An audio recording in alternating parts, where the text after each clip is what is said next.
آج ہماری ڈاکومنٹری جس عظیم شخصیت کے بارے میں ہے ان کا نام سر سید احمد علی خان ہے۔ سر سید احمد علی خان 17 اکتوبر 1817 کو ہندوستان کے شہر دہلی میں پیدا ہوئے۔ انہوں نے اپنی ابتدائی تعلیم اپنے نانا جان سے حاصل کی اور اپنے کیریئر کا آغاز بطور جونیئر کلرک کیا اور آہستہ آہستہ ترقی کرتے ہوئے اعلیٰ عہدے پر پہنچ گئے۔ 1857 کی جنگ آزادی کے بعد مسلمان زوال پذیر کا شکار ہو گئے۔ سر سید احمد علی خان نے مسلمانوں کو زوال سے نکالنے کے لیے انہیں زیور تعلیم سے راستہ کرنے کا فیصلہ کیا۔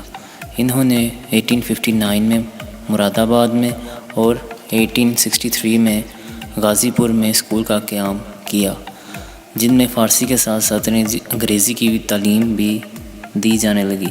سید نے 1863 میں سائنٹیفک سوسائٹی کا قیام وجود میں لایا، جس کا مقصد انگریزی میں لکھی گئی کتابوں کا اردو میں ترجمہ کر کے عام لوگوں کے لیے آسان بنانا تھا تاکہ وہ جدید علوم سے آشنا ہو سکیں۔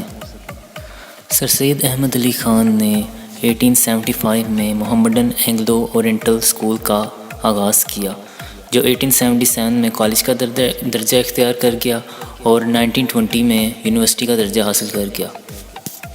سر سید احمد علی خان نے 1888 میں محمڈن ایجوکیشنل کانفرنس کا آغاز کیا، جس میں اس دور کے بڑے بڑے اکابرین مثلاً شبلی نعمانی، الطاف حسین خالی، مولانا حسین آزاد اور نواب محسن الملک شامل تھے۔ سر سید احمد علی خان کو دو قومی نظریے کا خالق بھی کہا جاتا ہے۔ انہوں نے یہ نظریہ 1866 کے اردو ہندی تنازع کے پیش نظر فرمایا تھا۔ سر سید احمد علی خان نے ایک رسالہ اسباب بغاوت ہند بھی لکھا، جس میں انہوں نے انگریزوں کو یہ باور کرایا کہ جنگ آزادی کی بنیادی وجہ مسلمان نہیں بلکہ انگریز بھی اس جنگ کی وجہ تھے۔ سر سید احمد علی خان تہذیب اخلاق کے نام سے بھی ایک رسالہ لکھتے تھے، جس میں وہ مسلمانوں کو ان کے اخلاق بہتر کرنے کے لیے اصول فراہم کرتے تھے اور ان کی کوشش تھی کہ مسلمانوں کا اخلاق بہتر بنایا جائے۔ سر سید احمد علی خان کے خطبات کے مجموعے کو خطبات احمدیہ کہا جاتا ہے، جس میں سر سید احمد علی خان نے ایک عیسائی رائٹر جس نے آپ صلی اللہ علیہ وسلم کی شان میں گستاخی کی تھی، اس کے کتاب کا جواب دیا ہے۔ سید احمد علی خان نہایت مشفق طبیعت کے حامل تھے۔ سر سید احمد علی خان نے کئی یتیم خانوں کا قیام کیا، جس کی بدولت یتیموں بچوں کے لیے سائے کا بندوبست ہو گیا۔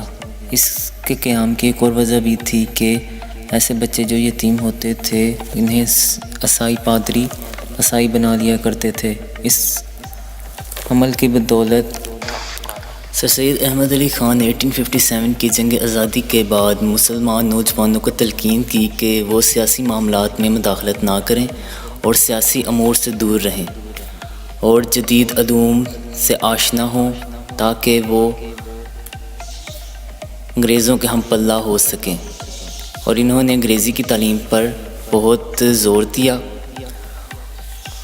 اس بنا پر سر سید احمد علی خان پر بہت زیادہ تنقید کی گئی۔ مسلمانوں کو انگریزی کی تعلیم کی طرف مائل کر رہے ہیں اور مسلمانوں کی ان کی مذہبی تعلیم سے دور کر رہے ہیں، لیکن وقت گزرنے کے بعد یہ بات ثابت ہو گئی کہ سر سید کی تلقین مسلمانوں کے لیے بہترین تھی، کیونکہ مسلمان اس وقت انگریزوں کے خلاف کھڑے ہونے کے متحمل نہیں تھے، کیونکہ وہ ہر لحاظ سے انگریزوں کے مقابلے میں کمزور تھے۔